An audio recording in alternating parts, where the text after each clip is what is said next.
उत्सव है, इसकी बहुत गहरी आध्यात्मिक भावना है, जिसे आज की परिवेश में रूपरेखा परिवर्तन करके एक कामोत्तेजनाओं से भरा हुआ और रजोगुण से भरा हुआ एक उत्सव बना दिया गया है। तो इसके अंदर दो विचार हैं। एक श्री चैतन्य महाप्रभु के जन्म का विचार और दूसरा श्री वृंदावन धाम में खेले जाने वाली अद्भुत होली। हम दोनों विचारों का समावेश करने का प्रयास करेंगे शास्त्र अनुसार। तो शास्त्रों में बताया गया कि भगवान श्री चैतन्य महाप्रभु जो कलयुग में साक्षात श्री कृष्ण हैं, सबसे अधिक करुणामय अवतार जो हुआ, करुणामय स्वरूप जो भगवान ने प्रकट किया, भक्त अवतार लिया, भक्त का अवतार लिया। वैसे तो भगवान कृष्ण का कोई अवतार नहीं है, चैतन्य महाप्रभु स्वयं ही कृष्ण है, परंतु भक्त के रूप में इसलिए उन्हें भक्त अवतार कहते हैं। शिला भक्ति रक्षक श्रीधर गोस्वामी महाराज के अनुसार यद्यपि भगवान के अनंत बार विभिन्न अवतरण धारण किए हैं, बद्ध जीवों के कल्याण के लिए, कभी नरसिंह रूप में, कभी वराह रूप में, कभी कृष्ण रूप में भगवान आते ही हैं, लेकिन यह जो विशेष भगवान गौरंग महाप्रभु का अवतार है, ये विशेष है। क्यों है? क्योंकि इसमें श्री रामचंद्र भगवान जब आए तो उनको बोला जाता है मर्यादा पुरुषोत्तम।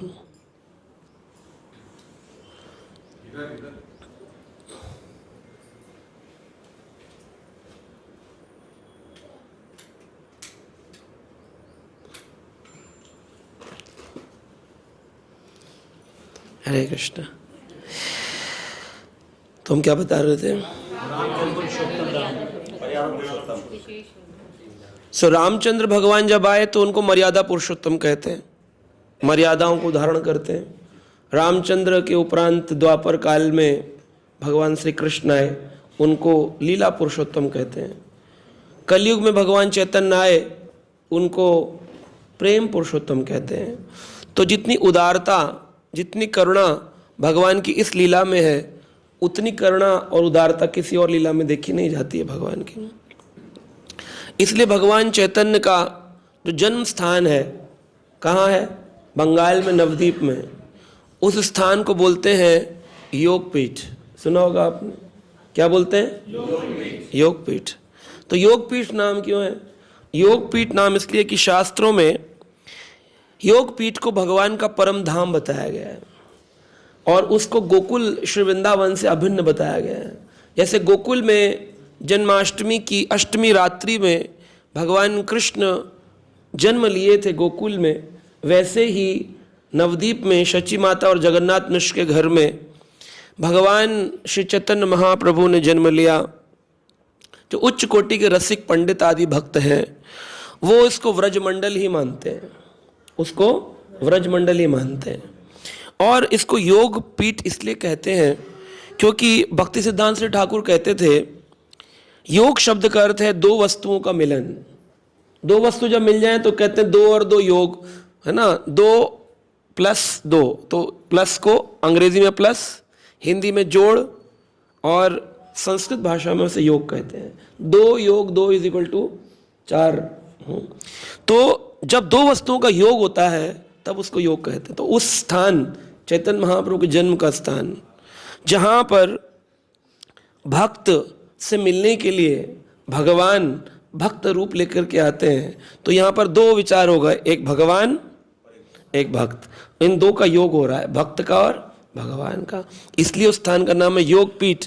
कहते हैं कि अगर कोई व्यक्ति योगपीठ यानी चैतन्य महाप्रभु के उस जन्म स्थान के दर्शन कर ले एक जीवन काल के अंदर, और उस विशिष्ट से दर्शन करे, उस भावना से दर्शन करे कि ये मैं साक्षात व्रजमंडल के गोकुल के दर्शन कर रहा हूँ, यहाँ मेरे प्रभु, मेरा आराध्य श्री कृष्ण प्रकट हुए थे, तो उस व्यक्ति को इस भूलोक पर पुनर्आगमन नहीं करना पड़ता, वो भगवान के आध्यात्मिक लोक गोलोक वृंदावन को चला जाता है। अद्भुत योग शक्ति है। तो भक्तों के लिए यह दिव्य आश्वासन की बात है कि इस पवित्र स्थल को श्रीला भक्ति विनोद ठाकुर ने पुनः प्रकट किया। 500 साल पहले भगवान चैतन्य आए, लेकिन कालक्रम में लीला स्थलियाँ बदल जाती हैं, तो उनकी लीला स्थली बदल गई थी।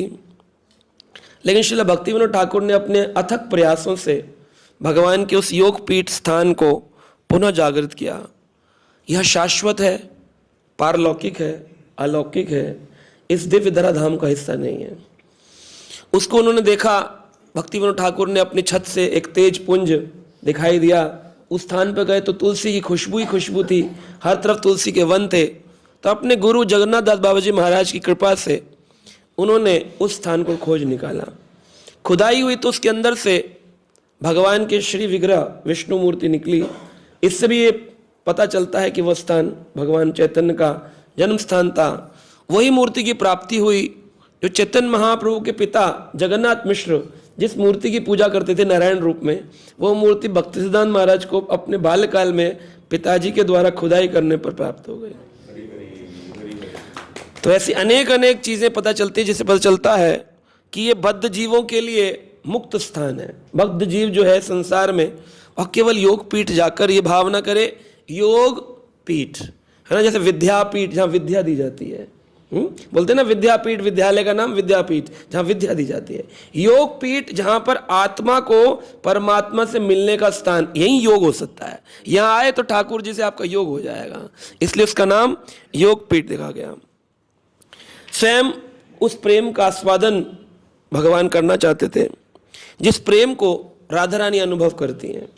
राधा रानी भक्तों में शिरोमणि है। वो भगवान कृष्ण के जिस प्रेम का अनुभव करती थी, वही अनुभव भगवान श्री कृष्ण भी करना चाहते थे। अब आप कथा सुनते हैं, कहते हैं बहुत अच्छी कथा थी प्रभु जी, तो हम भी यूट्यूब में जाकर सुनना पड़ता है, ऐसा क्या बोल दिया कि ये कह रहे अच्छी कथा है। मन में आता है ना, अपना कीर्तन करे, बोले आज आपने बहुत अच्छा कीर्तन, सुनना मन करता सुने। तो भगवान कृष्ण कहे ऐसा क्या मुझ में है, जो राधा रानी कहती हैं कि प्रभु भक्त बन करके बहुत आनंद है, भगवान बनने में कोई आनंद नहीं है। तो मैं भी क्या बनना चाहता हूँ, भक्त बनना चाहता हूँ। तो भगवान सर्वोच्च दाता, दाता शिरोमणि, दाताओं में दाता दयालु, किंवा दयालु शरणम व्रजे में, उनसे या दयालु कोई नहीं जिसकी शरण में जाया जाए। वो चैतन्य महाप्रभु भगवान कृष्ण अतुल्य उदारता लेकर के उस नवदीप धाम के अंदर प्रकट हुए। ये भगवान कृष्ण अपने नित्य पार्षदों के साथ आए, नित्यानंद प्रभु, अद्वैता आचार्य, गदाधर पंडित और श्रीवास पंडित। स्वयं उस प्रेम का स्वादन किया जिसका वितरण आज तक कर रहे थे, जिसका वितरण आज तक कर रहे थे। आप देखिए, कल मैं कक्षा में बता रहा था प्रभु जी को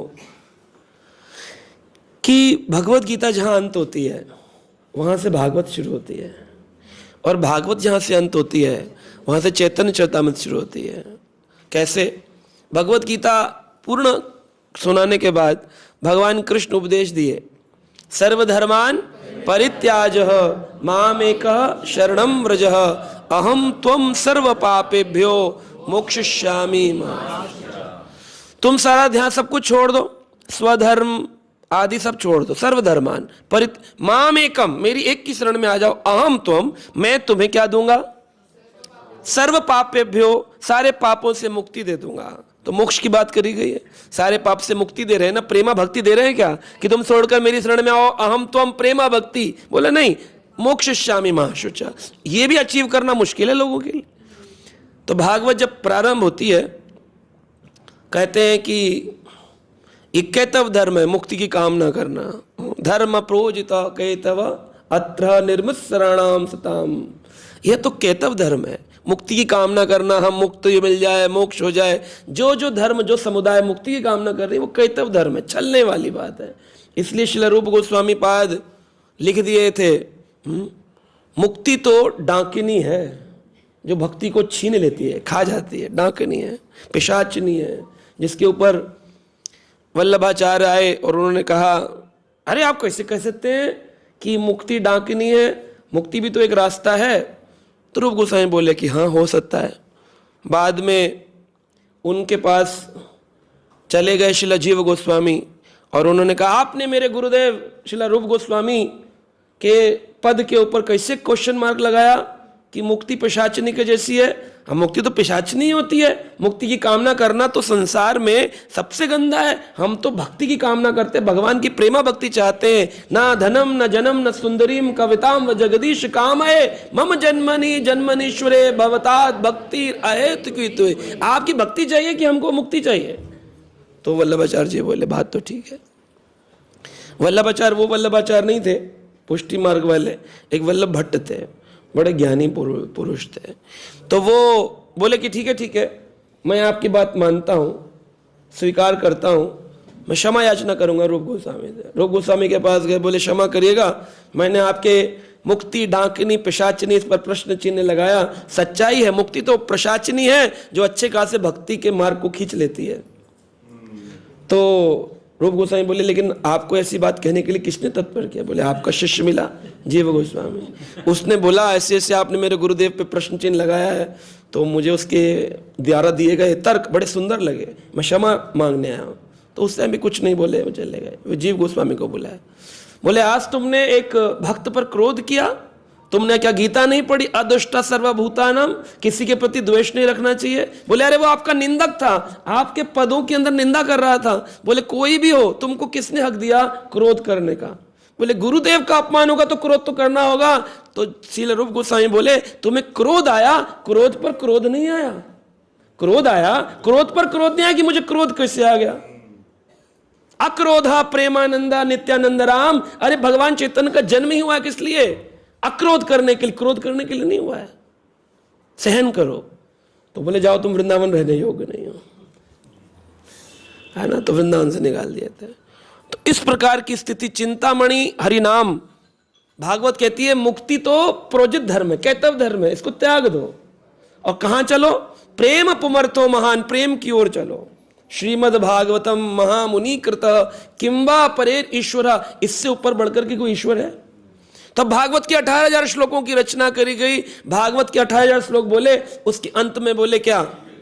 नाम संकीर्तनम यस्य सर्व पाप प्रणाशनम प्रणामो दुख शमनस्तम नमामि हरिम परम कह के सुत गोस्वामी भागवत को अंत कर दिए। नाम संकीर्तन से भागवत अंत हुआ और चैतन्य चरितमृत प्रारंभ हो रहा है। कृष्ण वर्णम तुषा कृष्णम संगोपांगास्त पार्षदम यज्ञे संकीर्तनम प्राय यजन्ते ही सोमेधसा। बुद्धिमान होंगे वही चैतन्य चरितमृत पढ़ेंगे, वो चैतन्य महाप्रभु को जानेंगे। और प्रारंभ से क्या करेंगे? हरे कृष्णा कृष्णा कृष्णा हरे हरे, हरे राम राम। हाँ, तो महाप्रभु की स्थिति देखिए कैसी स्थिति है। महाप्रभु कहते हैं तोमार सेवा छड़ी आमी करिलू संन्यास,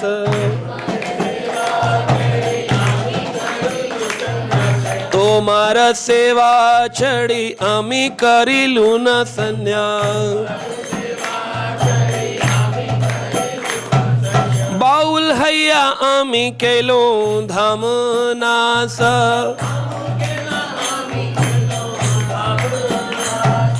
बाउल हैया आमी कैलो धर्म नास।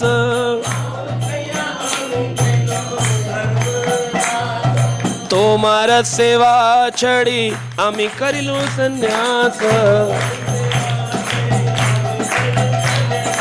बाउल हैया आमी कैलो धर्म नास। बाउल कैला, बाउल यानी पागल हो जाना। चैतन्य महाप्रभु कहते हैं जपीते जपीते हैलो पागल, यहाँ तो जपते ही नहीं है। तो कहते हैं बुद्धिमान व्यक्ति संकीर्तन कौन करेगा? यजन्ते ही सु, जो इंटेलिजेंट होंगे वही जप करेंगे, जो इंटेलिजेंट नहीं है कलयुग में वो जप नहीं करेंगे, क्योंकि वो समझेंगे नहीं, वो सोचेंगे हम जो कर रहे हैं सही कर रहे हैं। अहंकार विमूढ़ात्मा कर्ता अमिति मन्यते, अपने को सही मान करके इस मार्ग पर नहीं आए। लेकिन जिसमें थोड़ी सी भी बुद्धि होगी वो व्यक्ति इस मार्ग का अनुगामी होगा, संकीर्तन प्रारंभ करेगा। लेकिन कब तक करना है संकीर्तन? वो बोलते हैं स्वधर्म। अब एक पुत्र का कर्तव्य था कि उनको अपनी माता पिता की सेवा करनी चाहिए। जगन्नाथ मिश्र चले गए संसार त्याग करके नित्य लीला धाम को। उनकी पत्नी युवा है और उनके बड़े भाई विश्वरूप भी संन्यास ले चुके हैं। तब वो महाप्रभु सन्यास धारण किए, तोमार सेवा छड़ी, अपनी माँ को लिख रहे हैं। जगदानंद पंडित को कहते हैं घर जाकर मेरी माँ के पैर छुआ करो रोज, और ये बोला करो ये समझो गौरांग महाप्रभु तुम्हारे पाँव छू रहे हैं। तोमार छड़ी, मैंने तुमको छोड़ दिया माँ। आमी करिलू सन्यास, मैंने सन्यास लिया है, लेकिन ये सन्यास क्यों लिया है? बाउल हाइना अमी करिलू धर्मनाश, मैं जानता हूं मैंने धर्म का नाश कर दिया, एक पुत्र धर्म का नाश किया है, लेकिन क्या हो गया हूं मैं? पागल हो गया हूं। लेकिन किस चीज में पागल हो गया हूं? बोले हरि नाम के अंदर इतने पागल हैं, भगवान की भक्ति में इतने पागल हो गए कि जिस गंभीरा कमरे में रहते थे वहां घर्षण करते थे अपने मुख का। जगन्नाथ जगन्नाथ, कृष्ण को देखने की इच्छा। शून्यतम जगत सर्वम गोविंद वीरेण में, हे गोविंद आपके वीर में ऐसा ताप उत्पन्न होता है कि मन करता है बस अभी मिल जाए गोविंद, आलिंगन कर ले गोविंद का। ये भाव, वही राधा रानी का भाव चैतन्य महाप्रभु के अंदर था। वो महाप्रभु देखिए कैसे लीला कर, जगन्नाथ जी के दर्शन करने के लिए दीवार तोड़ने की कोशिश करते थे। सुबह सुबह गायों के मध्य कहते थे कि कछुआ पड़ा हुआ है, तो आके देखते थे कछुआ नहीं है। चैतन्य महाप्रभु अपने हाथों को इससे करके अष्ट सातवें विकारों के साथ रोते रोते रोते रोते सुबह कहाँ मिले? बंद करके ग्रिल में ताला डालकर सोते थे भक्त लोग, लेकिन सुबह महाप्रभु मिलते थे जगन्नाथ मंदिर के गेट पर, सिंह द्वार के ऊपर। कहते हैं कैसी स्थिति हो गई? बाउल कहिया लोक हैला बाउल,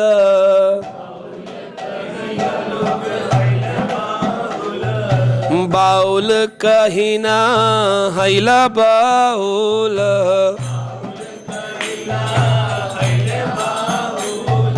बाउल कहिया हटे न विकाय चावल।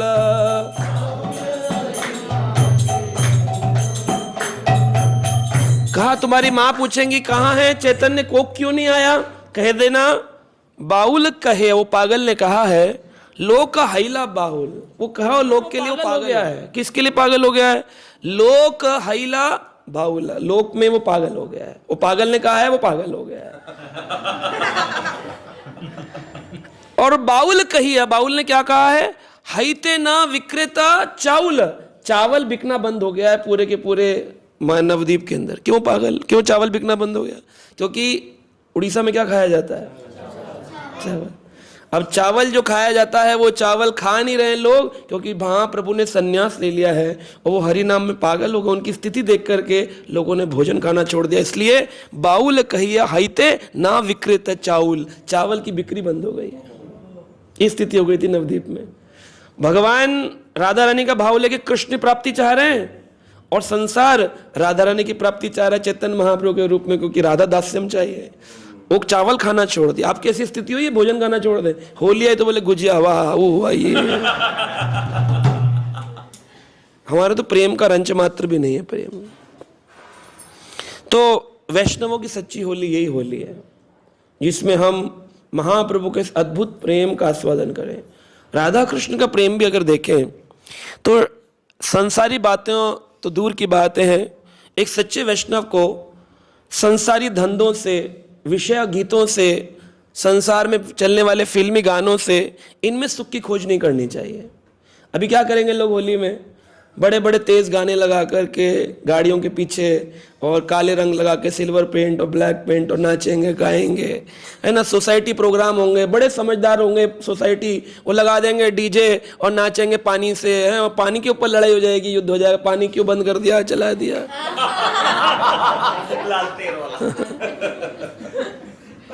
लेकिन ये जितना भी नाच ले गा लें, इस संसार के फेर से कभी मुक्त नहीं हो सकते। अब हम तो भक्ति की बात कर रहे हैं, भक्ति की भी पराकाष्ठा संकीर्तन। संकीर्तन मिलेगा नहीं, भक्ति मिलेगी नहीं, मुक्ति मिलेगी नहीं, तो बेचारे संसारी फेर में अटका हुआ इंसान है। तो जो प्रेम का रंग है, सच्ची होली का अर्थ है ठाकुर जी और उनके जो प्रेमी गोपियां हैं, ग्वाल हैं, उनके प्रेम के रंग में पूरी तरह अपने हृदय को रंगना है। कलर ऊपर लगे ना लगे, हृदय रंगीन होना चाहिए। जब भक्त यह इसको कहते हैं, एक होता है फागुन के महीने में फाग गाए जाते हैं ना, तो प्रभु जी अभी गा के सुनाएंगे आपको, बड़ा हमने विवेक प्रभु अच्छा फाग गाते हैं। तो फागुन के महीने में फाग गाए जाते हैं, लेकिन दिव्य फाग क्या है? डिवाइन फाग क्या है? डिवाइन फाग है भगवान के प्रेम में उन्मत्त हो जाना, पागल हो जाना, बाउल हो जाना, जैसे महाप्रभु हो गए, है ना, बाउल हो गए, पागल हो गए। परम फल यही है। तो जो हमारी होली का दहन होता है पूर्णमासी के दिन, उस दहन में लोग लकड़ी जलाते हैं, गोबर कंडे जलाते हैं। भाई वो हमारा देश एक खेती का देश था। यहाँ पर सबके घरों में 99% खेती होती थी। 70% फार्मर तो आज से 50 साल पहले भी थे, अभी घट रही है आबादी। स्थानों पर मॉल बन गए, सोसाइटियाँ बन गई, मकान बन गए। किसान भी अपने बच्चे को IT इंजीनियर बनाना चाह रहा है। तो फिर खेती कौन करेगा? इंजीनियर भी होगा। प्रभुपाद जी कहते हैं जब भूख लगती है तो वो रोटी खाता है, लेकिन उसे उगाता कौन है? लेकिन क्या हम किसान के लिए कृतज्ञता महसूस करते हैं? किसानों के बच्चों के लिए नौकरी नहीं, किसानों को कुछ स्पेशल फैसिलिटी नहीं। किसानी देश से किसान खत्म होते जा रहे हैं। तो ये परम फल क्या होता था कि जो भी पूरे साल आपने कमाया होता था, जैसे धान आई, छोली आई, हरे रंग की छोली आई, गाय का गोबर आया नया, मौसम बदला, पेड़ों में पत्ते आए, वो सब इकट्ठा करके अग्नि में पुरानी वाली लकड़ी, पुराने पतझड़ के सब गिरा हुआ वो सब जला देंगे, और नया वाला अग्नि में भगवान की इच्छा करते हुए कि ये भगवान है अग्नि में, उसमें समर्पित कर देंगे। वो भाव रखते थे। अभी क्या हो गया? मर्सिडीज से उतरेगा, हाथ में छोली लेके। तुम्हारा प्रोडक्शन छोली का है। जो तुम कमा, तुम्हारी आईफोन की फैक्ट्री, एक आईफोन चढ़ा दो आग में, तब तो माने। बात तो यही थी ना, जो मेरा है वो मैं ठाकुर जी को अर्पित कर रहा हूं। यद करोषि यद जोशी यद स्नासी यद तपस्वी कौंतु तत् कुरुषु मदर्पणम। यज्ञ रूप में यज्ञ भुक भगवान लेते थे। किसान का वही होता था। 2 बार कपड़े बनते थे, होली पे और दिवाली पे, क्योंकि दिवाली पर धान आता था और होली पर अन्न आता था। 2 बार ही अन्न आता है घर के अंदर।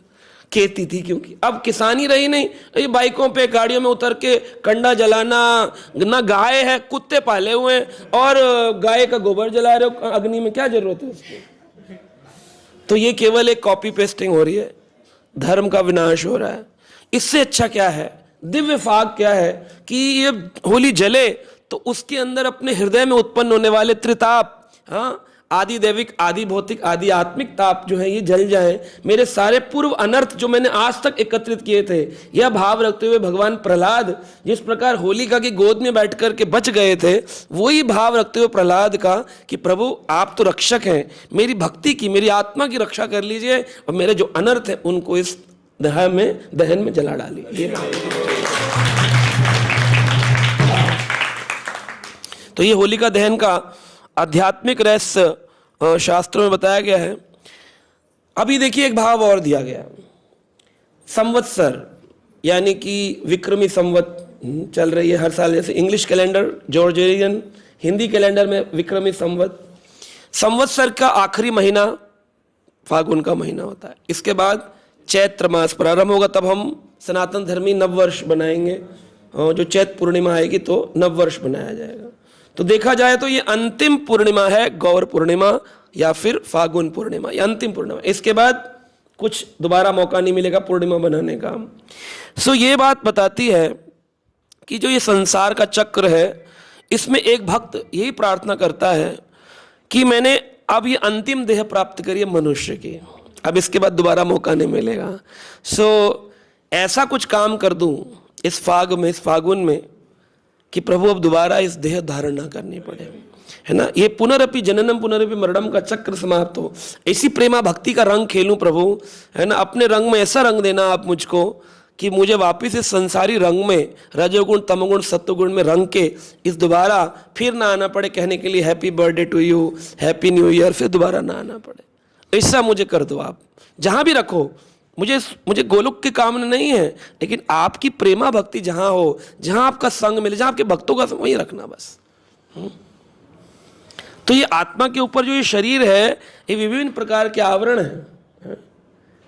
कहते हैं दास कबीर ने ऐसी ओढ़ी जो की त्यों धर दीनी, दास कबीर ने ऐसी ओढ़ी जो की त्यों धर दीनी, चंदरिया झीनी रे झीनी। ये चादर है, ये हमने पहनी है, दास कबीर ने भी पहनी, प्रहलाद ने भी पहनी, शरीर पहना है आत्मा के ऊपर हमने, इसको ज्यों की त्यों रख दी, इसके ऊपर कोई दाग नहीं लगने दिया, कोई दाग नहीं लगने दिया। तो क्या करना है, उसको रंगरेज के पास ले जाओ, यानी कृष्ण भक्तों के पास ले जाओ और बोलो उस रंग में रख दो। किस रंग में? जिसमें श्याम जी का रंग है। श्याम रंग में रंग दो चुनरिया झीनी रे झीनी। ऐसा कर दो आप। इस शरीर के अंदर कृष्ण कॉन्शियसनेस, कृष्ण भावना में इतनी भर जाए कि मुझे संसार से कोई मतलब न रह जाए। रहूं संसार में पर संसार का न रहूं, रहूं संसार में पर संसार का न रहूं, ऐसा स्थिति जाए। इसको कहते हैं, जो होली है लोग बोलते हैं ये तो जी वृंदावन से आती है। अभी तो वृंदावन की स्थिति भी गंभीर हो गई है। कितने वीडियोस वायरल हो रहे हैं, माता जी चिल्ला रही हैं मत आइए बरसाना की होली देखने, मत आइए वृंदावन की होली देखने, यहाँ होली नहीं रही है। ये तो बस होली ऐसा हो रहा है, होलिया इनका तो काम, ऐसी होली है। हाँ, स्त्रियों के साथ दुर्व्यवहार हो रहा है, भीड़ के अंदर मारपीट हो रही है, तो ये बुरी स्थिति है। लेकिन वृंदावन जो प्रेम भूमि है, चैतन्य महाप्रभु जो प्रेम पुरुषोत्तम महान भगवान प्रेम पुमर्त महान देने आए हैं, वो भगवान प्रेम रसायन प्रेम नगर की इस होली को इस फागुन के महीने में खेलते हैं भगवान कृष्ण। बसंत पंचमी से प्रारंभ होकर के होलिका दहन के दिन पूर्णमासी के अगले 2 दिन तक, यानी 40 डेज होली चलती है वृंदावन में, व्रज की होली। तो ये 2 दिव्य होली है। इसका अर्थ यही है कि हम अपने अंतर मन से उस ब्रजमंडल में प्रवेश करें, बाहरी मन से नहीं, अंतर मन से। तो ईश्वरीय प्रेम अगर आ गया, रंग चढ़ गया, अगर ईश्वरीय प्रेम का, भक्ति का वह रंग चढ़ा, असली रंग, गुलाल नहीं, वह रंग जिससे हमारी आत्मा ईश्वरीय प्रेम में, उस प्रेम नगर में प्रवेश कर गई, तो क्या स्थिति होगी, क्या लक्षण होंगे? कहते हैं शरीर की सुध बुध खो जाएगी, शरीर का भान नहीं रहेगा, मेरे साथ किसने बुरा किया किसने अच्छा किया, मेरी कोई द्वेष की भावना नहीं रह जाएगी। वह प्रभु प्रेम में इतना मतवाला हो जाएगा कि वो भूल ही जाएगा। बहु तन को अपनी सुध नाही, बहु तन को अपनी सुध नाही, अपने ही नहीं पता चलता है। और कैसी स्थिति होगी? बोले गदगद भई वाणी नैना भय नीर, गदगद भई वाणी नैना भय नीर, गला अवरुद्ध रहेगा और आंखों से नीर बहेगा। श्री नरोत्तम दास ठाकुर ने भी कहा यह ईश्वरीय रंग का, असली होली का लक्षण है। क्या ईश्वरीय रंग क्या है? गौरांग बोलीते हबे पुलक शरीरा,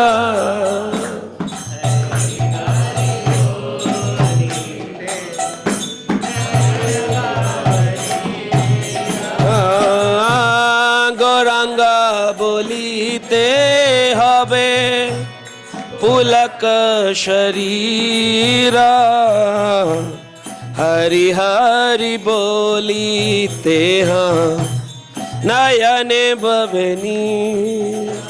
गौरांग बोलते ही हमारे शरीर के अंदर रोमांच होगा, आंखों से हरि हरि बोलते अश्रु निकलेंगे। ये प्रेम का रंग है, ये भक्ति का रंग है, ये रंग की होली, असली होली। इसलिए जो व्यक्ति बड़ा भक्त बन जाते कहते हैं हिज होलीनेस आज आए हैं, क्योंकि इन्होंने क्या खेल ली है? प्रेम की होली खेल ली है। हिज होलीनेस प्रेम की होली है। हाँ, आगे क्या कहते हैं? नरोत्तम दास ठाकुर कहते हैं आर बनी ताई चांद करुणा होई बे, आर बनी ताई चांद करुणा होई बे, संसार बासना मोरा कबे तुच्छ होइबे, संसार बासना मोरा कबे तुच्छ होइबे। और कभी निताई चांद नित्यानंद हे चैतन्य महाप्रभु, कौन सा दिन आएगा जब मेरा हृदय के अंदर उठने वाले काम क्रोध विषय या तुच्छ हो जाएंगे, मेरे लिए इनकी कोई वैल्यू नहीं रहेगी। हम क्या करते हैं? क्रोध आया उसको एंटरटेन करते हैं, जब तक व्यक्त नहीं कर देते तब तक शांत नहीं होता। काम आया, जब तक उस काम की लीला क्रीड़ा नहीं कर लेंगे वह मुक्त नहीं होंगे उस काम से। जो भी आ रहा है कबे तुच्छ होई बे मोरा मन, मेरा मन कभी इन तुच्छ विषय वासनाओं से मुक्त होगा, वह असली मुक्ति है। और क्या कहते हैं? विषय छड़िया कबे शुद्ध होवे मन, विषया छड़िया कबे शुद्ध होवे मन, कबे हाँ हरि बोल श्री वृंदावन, कबे हम हरि बोल श्री वृंदावन। विषय छड़िया कभी मुक्त होया मन, मेरा मन इन विषयों को छोड़कर कब मुक्त होगा, कब मैं असली वृंदावन का दर्शन करूंगा। जब तक आपके हृदय में काम क्रोध रूपी इच्छाएं हैं, जब तक आप में स्वामित्व का भाव है, आपने भक्तों का दास बनना नहीं सीखा है, आपको अपने वृंदावन के कमरे में एसी चाहिए, आपको एक बड़ी गाड़ी चाहिए, आपको चलने में थकान और बीपी हाई ब्लड प्रेशर होता है कि भाई इतना चला लिया और नहीं चला जा रहा, हमें बढ़िया खाना चाहिए, प्रसाद कब मिलेगा, आप वृंदावन कभी गए नहीं हैं। नरोत्तम दास ठाकुर कह रहे कभी छड़िया, ये जो छोड़ूंगा विषय छड़िया, जब मेरा मन मुक्त होगा, शुद्ध है मेरा मन, तभी हरिबो श्री वृंदावन, तब मुझे वृंदावन दिखेगा। दिखा कहाँ वृंदावन? वृंदावन जा रहे होली खेलने, अरे वृंदावन मालूम है क्या है? होली खेलने, रंग डालने जा रहे हो तो यहाँ डाल लो वहाँ डाल लो, वो डोले निकल रहे, इतनी यात्रा हो रही वृंदावन की, होली पूरी दुनिया में फेमस हो गया, अंग्रेज आ रहे हैं, है ना। वो होली देखी नहीं आज तक किसने। इसलिए गौड़िया आचार्य आपको नहीं मिलेंगे वृंदावन की गलियों में नाचते हुए कि वहाँ बड़ी होली हो रही है। होली का महत्व बहुत महत्वपूर्ण है, लेकिन उस होली की रूपरेखा बड़ी ही दुर्पूर्ण स्थिति में हो चुकी है। वो होली होली है नहीं जिस होली की चर्चा शास्त्रों में हुई है। गर्ग संहिता में होली की चर्चा हुई है, आचार्यों ने पुराणों में इसकी चर्चा करी है। यह दिव्य पागलपन उसे होली कहते हैं, डिवाइन, है ना, madness, divine madness for Krishna. Krishna के लिए रोना, कृष्ण के लिए पुकारना। जैसे गोपियां जब रासलीला करी तो उसी काल में भगवान कृष्ण ने उनके साथ में होली खेली, रासलीला में ही। उसी को बसंती रास कहा गया। बसंत के महीने में जो रास हुआ, उसी में अबीर गुलाल लगाए गए, कृष्ण को पिचकारियों से कृष्ण के ऊपर पानी डाला गया, वही रास हुआ। उस रास में जब रास करने के लिए, बसंती रास करने चंद्र सरोवर के किनारे गोपियां पहुंची तो श्री कृष्ण अंतर्ध्यान हो गए। श्री कृष्ण बोले हम तो जा रहे हैं इन गोपियों को छोड़कर। जो होली खेलने आए, ऑब्जेक्ट ऑफ होली जो था, आश्रय वस्तु जो थी, वही गायब हो गई, कृष्ण गायब हो गए। तो गोपियां क्या कहते, भवान अहि काननम अटतिय भवान अयि काननम त्रुटि युगायते त्वाम अपश्यताम, त्रुटि युगायते त्वाम अपश्यताम, कुटिलकुन्तलम श्रीमुखं च ते, कुटिलकुन्तलं श्रीमुखं च ते, जड़ उदीक्ष्यतां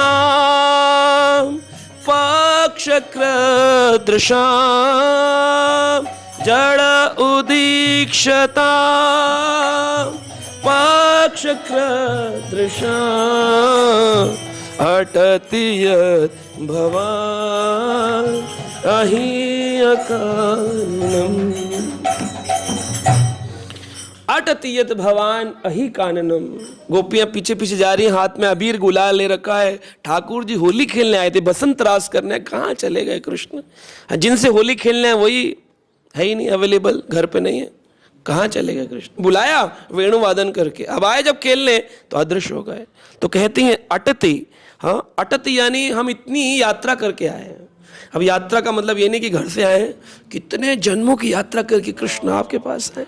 अटति यत् भवान अहि काननम, और इस कानन, इस जंगल में आपको खोज रहे हैं। ये अच्छा लग रहा है क्या आपको? त्रुटि युगायतम त्वम पश्यताम, इतनी हमसे क्या त्रुटि हो गई कि आप जो है हमारे से अपश्यताम, दूर चले गए। अरे आप जानते हैं, अब यहाँ त्रुटि के दो शब्द बताए हैं।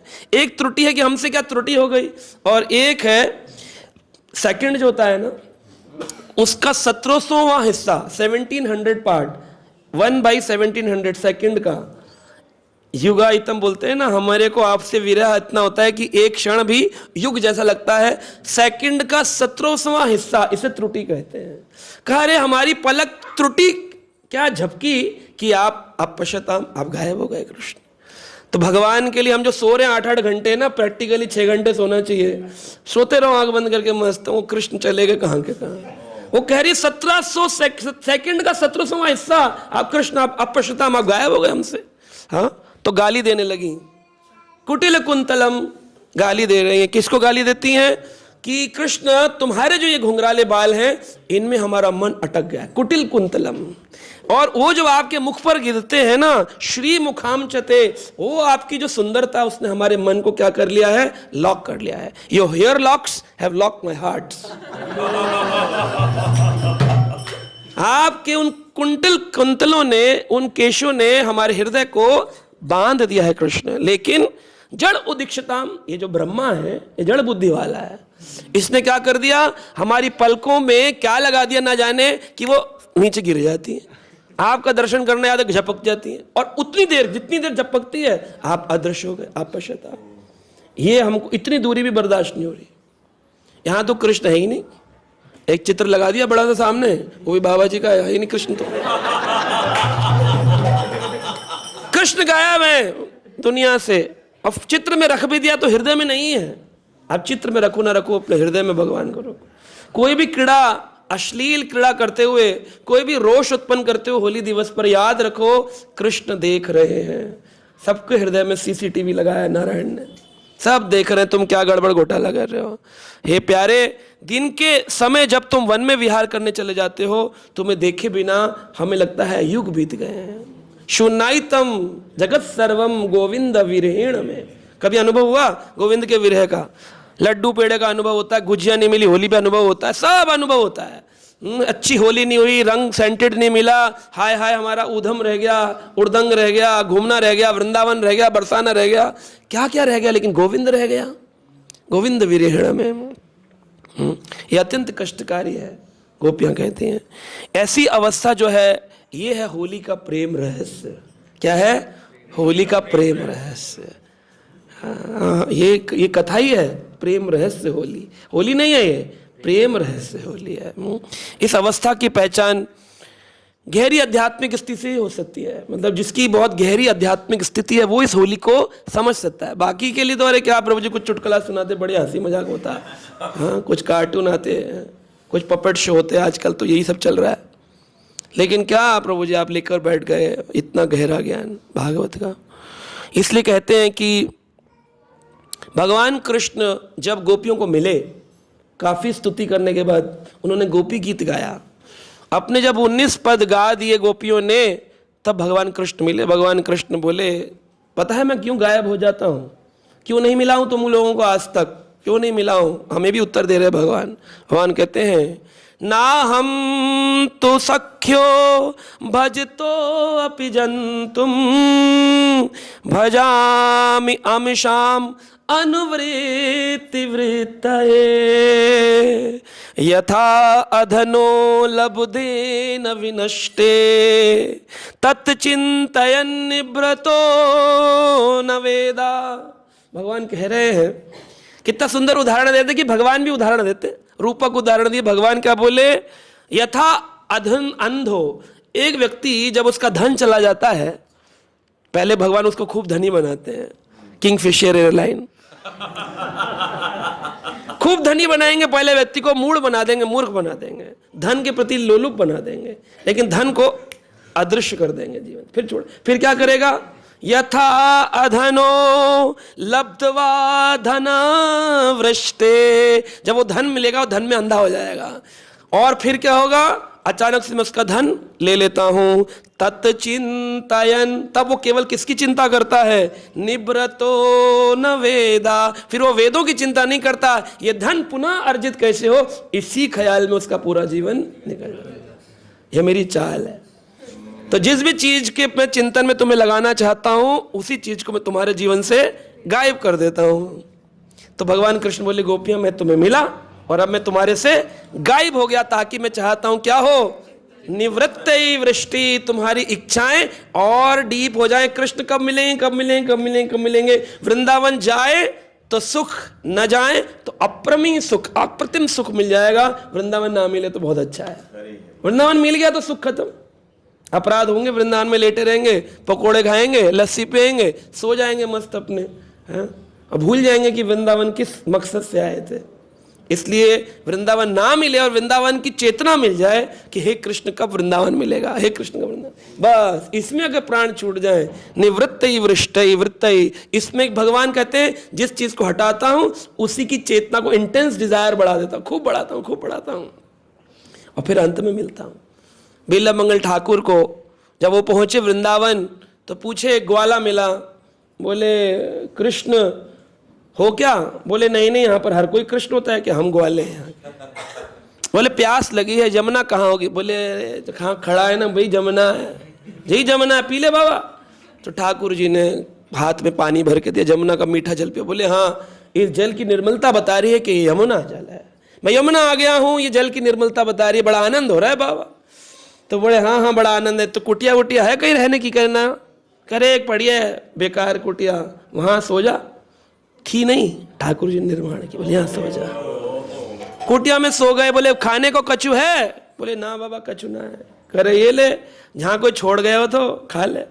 छोड़ के थोड़े गया, ठाकुर जी प्रकट किए अपना 56 भोग सीधा लाए, उनको दिए प्रतिदिन ऐसे, क्योंकि नेत्र उन्होंने अपने स्वयं तोड़ दिए थे, तो डेली भगवान खिलाए। अब जब खिलाए, रोज आए तो एक आसक्ति हो गई भगवान। इसलिए माला करना, रोज दर्शन करना, ये नहीं कि दर्शन का फल मिल जाएगा, दर्शन करने से, माला जपने से ऐसी आसक्ति हो जाएगी, जिस दिन आपकी माला गुम हो जाए तब मन करेगा मेरी माला माला माला माला, प्राण निकल जाए तो माला माला करते प्राण नहीं। इसलिए निरंतर सेवा है, रोज दर्शन, रोज दर्शन, रोज दर्शन। जिस दिन नहीं हुए तो मन बेचैन होता है। हॉस्पिटल में चले गए तो मन बेचैन होगा ना, आज मेरे दर्शन नहीं हुए, आज मेरी माला नहीं हुई, तो उसी चिंतन में आपके प्राण छूटेंगे। ठाकुर जी की ट्रेनिंग है ये, है? तो बाबा को बोले, खिलाया उसने खूब, और फिर एकदम से गायब हो गए वो। 1 दिन 2 दिन 3 दिन तक आए ही नहीं। अब बिल्लभ मंगल जो थे, उनका भोजन खाना बंद हो गया। लोग लाकर देते थे, उनकी इच्छा नहीं होती थी खाने की। क्यों नहीं खाते बाबा? करे और नहीं खाया जाता। वो लाला बहुत दिन से नहीं आया, वो ग्वाला आता था, गोपाला आता था, बड़ा अच्छा लड़का था, उसके हाथ से खाने में जो आनंद था, अब वो आनंद मिल नहीं रहा है। तो सबने बोला भाई कहाँ गया वो गोपाला, क्या गया? भगवान अब पीड़ा में अपने भक्त को देखते तो आते हैं। भगवान आए, भगवान बोले हाँ क्या बात है बाबा, आज बड़े तकलीफ में हो? अरे आ गया तुम? कह रहे हाँ मैं आया हूँ, क्या हुआ? अरे तू चला जाता है ना, मेरे हृदय में बड़ा ही विरह उत्पन्न होता है, ऐसा लगता है अब संसार ही खत्म हो गया तेरे बिना। अरे मुझ में ऐसा क्या, मैं तो साधारण सा ग्वाला हूँ। तो बोले नहीं तू कृष्ण है। अरे कृष्ण कहाँ हूँ मैं? कृष्ण ऐसे मिलते हैं क्या किसी को, ऐसे खाना खा के और कुटिया में बैठ के ऐसे मिलते हैं कृष्ण? बोले नहीं, तुम जो भी हो, मुझे तुमसे जो आसक्ति है, मुझे तुम कृष्ण हो ना, छोड़ बाबा, मुझे जान दे, मेरे माता पिता इंतजार करो ना, छोड़ ना। खूब युद्ध हुआ। तो भगवान बोले तब तो ऐसा कमजोर सा है, मुझे क्या पकड़ेगा? छुड़वाए, डंडा लगा के हाथ में, इससे छुड़वा करके भाग। तो रोज चिल्लाए कि हे प्रभु, आप हाथ छुड़ाकर तो चले जाएंगे, लेकिन हृदय से कैसे जाएंगे, है ना?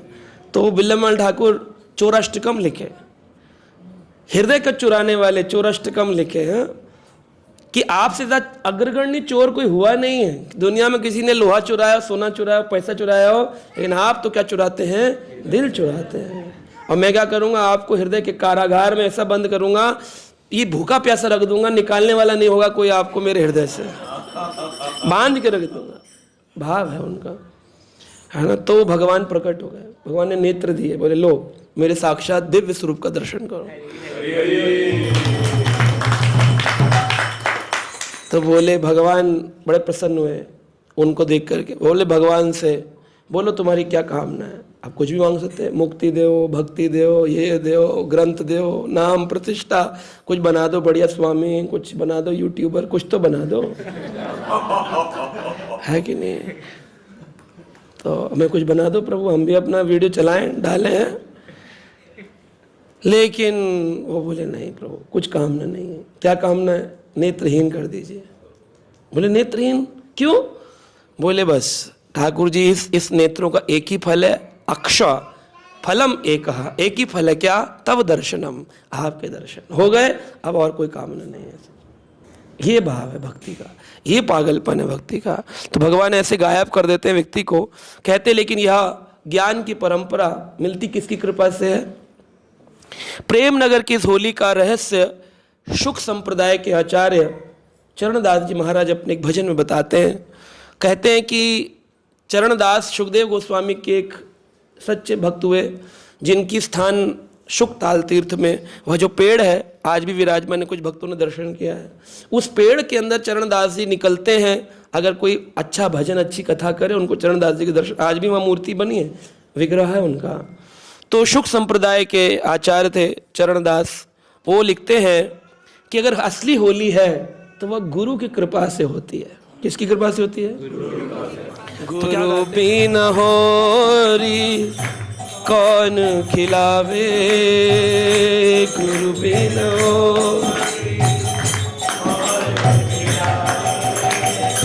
कोई पंथ लगावे, कोई पंथ लगावे, गुरु बिन होरी कौन खिलावे।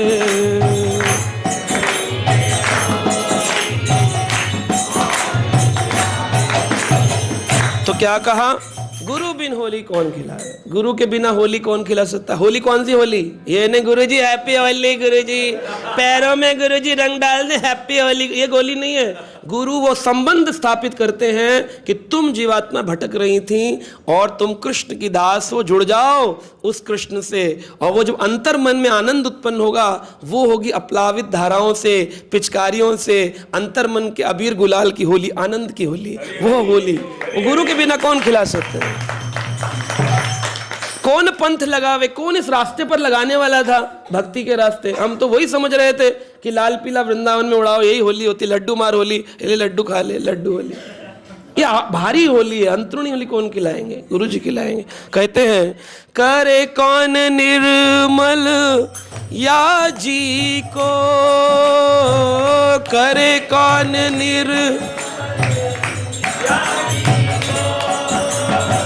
माया मन ते छुड़ावे, माया मन ते छुड़ावे, गुरु बिन होरी कौन खिलावे, गुरु बिन होरी कौन खिलावे। करे कौन निर्मल या जी को, इस हृदय को निर्मल कौन करता? गुरु जी जब दंड लगाते हैं, डांटते हैं, क्या तुम अटक गए संसार में, आ नहीं रहे हो आजकल क्लास में, सेवा नहीं करते हो, कहाँ गए वो, तब वो निर्मल होता है। वरना अहंकार से भरा हुआ तो सारा संसार है ही। लेकिन जब गुरु जी डांट लगाए, बड़ी कृपा है कि वो बुला रहे अपनी ओर कि चलो अब तुम आओ भक्ति के रास्ते में, हमारे उन सारे अनर्थों को दंड देकर निकाल रहे हैं। हाँ, वो नहीं होते तो निर्मल कैसे होता? माया मन ते कौन छुड़ावे, जो माया ने हमको पकड़ा था इसको कौन छुड़ाता? गुरु जी का ज्ञान नहीं होता, उनके प्रवचन नहीं होते, उनका संग नहीं होता, उनका सत्संग नहीं होता, उनकी डांट नहीं होती, उनके नियमों में रस्सी बंधी ना होती तो कैसे निकलते? इसलिए वह होरी हृदय आनंद की कौन खिलाता? हाँ, कहते हैं फीको रंग जगत के ऊपर,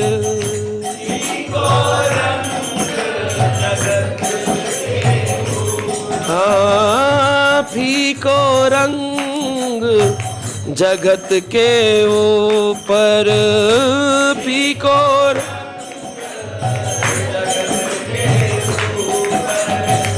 पीको रंग चढ़ावे, पीको रंग चढ़ावे, गुरु बिन होरी कौन खिलावे, गुरु बिन होरी कौन खिलावे। फीको रंग जगत का ऊपर, हमारे ऊपर कौन सा रंग है? फीका रंग है, वो जो कि जल्दी से बह जाता है। वो बहन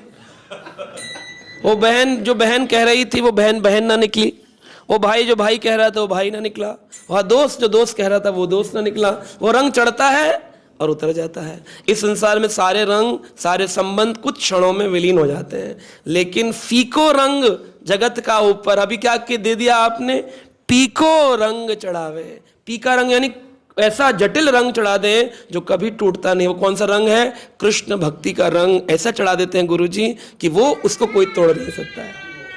ऐसी होली और कौन खिला सकता है? गुरुजी खिला सकते हैं। लाल गुलाल लगाए हाथ सो, लाल गुलाल लगाए हाथ सो, भरम अबीर उड़ावे,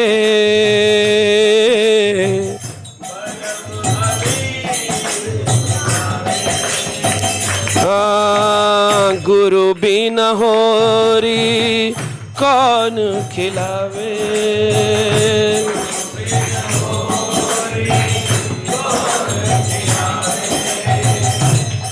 तो लाल गुलाल लगा हाथों से। कौन सा गुलाल लगा?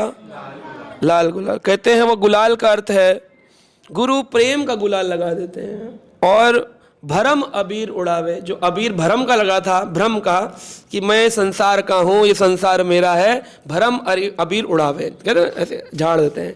तो भरम को झाड़ते हैं और भक्ति प्रेम का गुलाल लगा देते हैं। ये गुरु कहते हैं, ये भक्ति देते हैं। तीन लोक की माया फूंक के,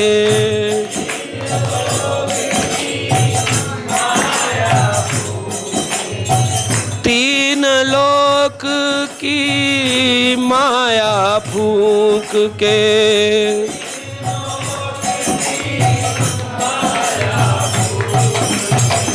ऐसा फाग रमावे,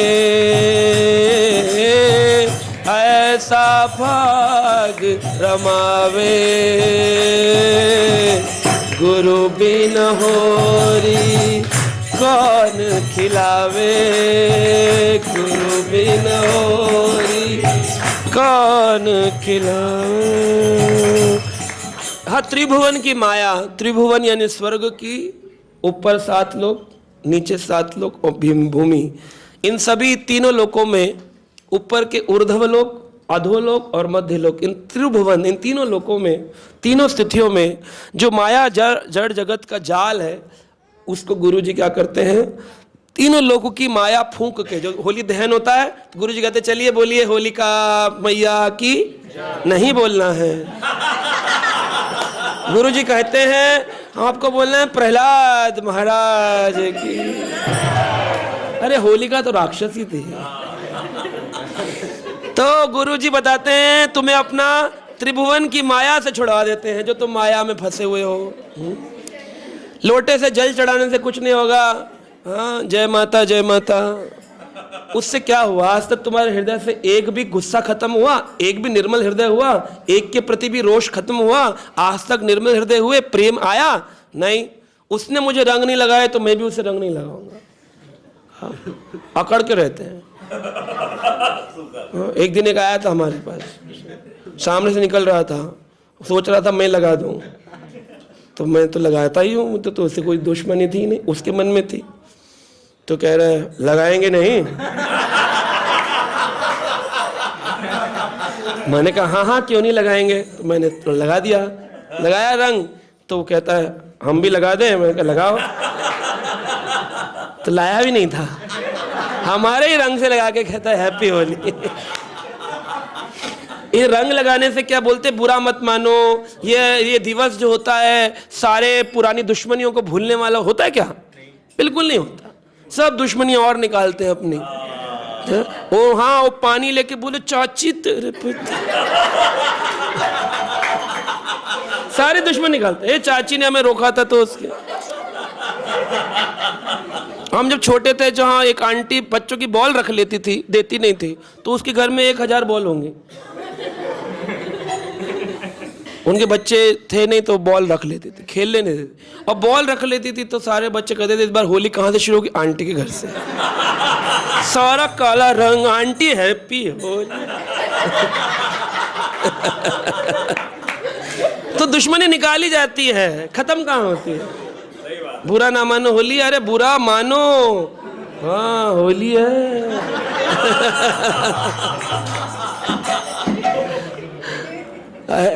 लेकिन दिव्य होली हाँ जहाँ है, जहाँ निर्मल हृदय है, वहाँ अजात शत्रुता है, वहाँ सबके प्रति प्रेम है। सबको रंग लगाओ ये सोच करके कि सब अपने हैं, कोई कैसा भी हो, निकृष्ट भी हो, सामने आ जाए लगाते लगाते, तो ये नहीं कि तुझे नहीं लगा, सबको लगा देना चाहिए, सबको इक्वली ट्रीटमेंट होना चाहिए। तो इसलिए कहते हैं हरि हेरत में फिरती बावरी,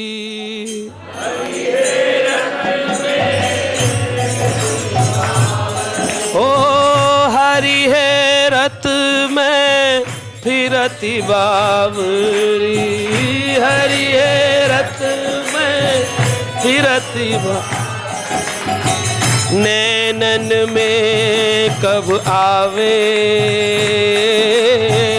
नैनन में कब आवे, गुरु बिन होरी कौन खिलावे, गुरु बिन होरी, गुरु बिन होरी कौन खिलावे, गुरु।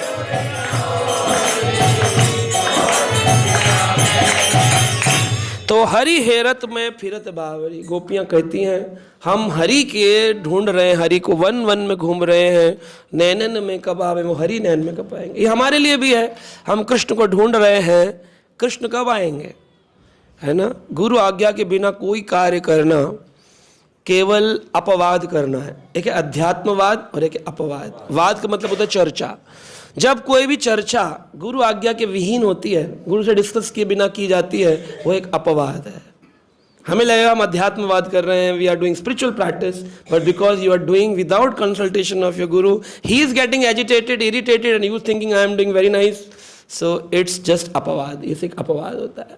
इसलिए गुरु आज्ञा होने पर ही कोई भी कार्य करना चाहिए। हरि को लखी कायम रसिया सो,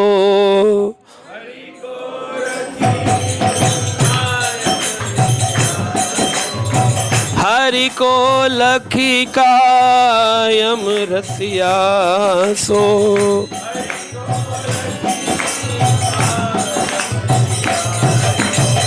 काहे न धूम मचावे,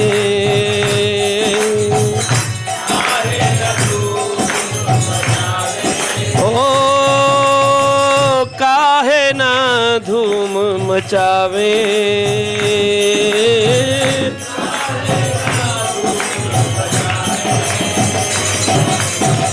गुरु बिन होरी कौन खिलावे,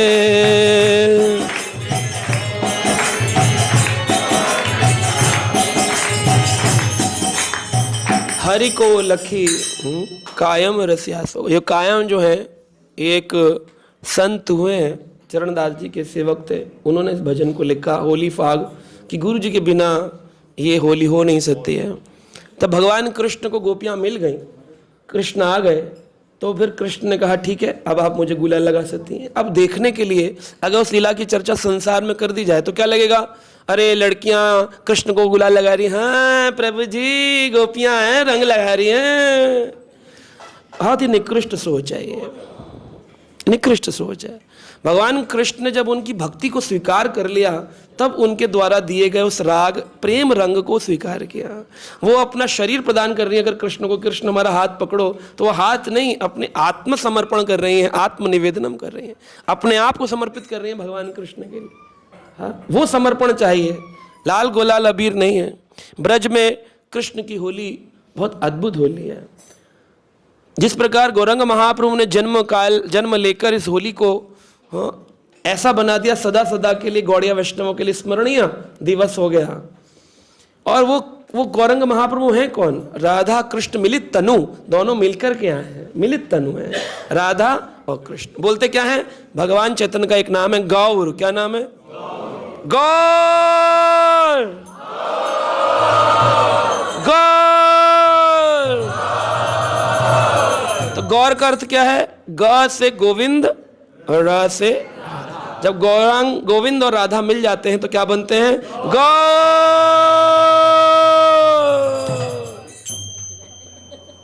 गौर बनते हैं।